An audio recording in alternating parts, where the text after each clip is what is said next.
Depuis quelques semaines, une recrudescence des cas de grippe et de syndrome respiratoire mettent les hôpitaux sous tension.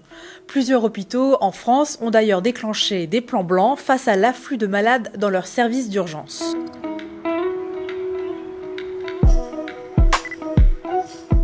En effet, l'épidémie de grippe hivernale a continué à progresser en ce début d'année en France avec une proportion des hospitalisations dues à cette maladie exceptionnellement élevée comparée aux années précédentes.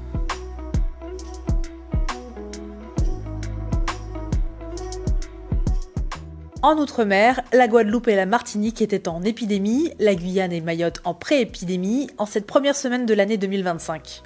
On est sur une épidémie de grippe au-dessus du pic de l'année dernière, il y a une circulation importante du virus et des groupes de patients infectés jusqu'alors plutôt jeunes que d'habitude, de grands enfants et des adultes jusqu'à 50 ans. Pendant la période des fêtes, il y a eu probablement des échanges de virus intenses, de sorte qu'on se retrouve avec beaucoup de malades. Pour Marie-Anne Ramex-Welty, responsable du Centre national de référence des infections respiratoires à l'Institut Pasteur, on ne sait pas encore si l'on a atteint le pic de l'épidémie ou pas. En revanche, l'épidémie de bronchiolite a diminué pour la 3e semaine consécutive et la circulation du Covid-19 reste globalement stable à des niveaux bas.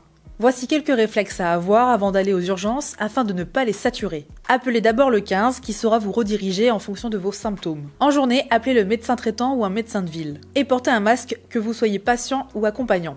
Les professionnels de santé rappellent également qu'il est encore temps de se faire vacciner. La vaccination est possible dans les pharmacies, dans les centres de vaccination, dans les cabinets infirmiers, chez les médecins généralistes et les sages-femmes. Le vaccin est remboursé à 100% pour les plus de 65 ans, les femmes enceintes ou les personnes souffrant de pathologies sur présentation d'un bon envoyé par l'assurance maladie.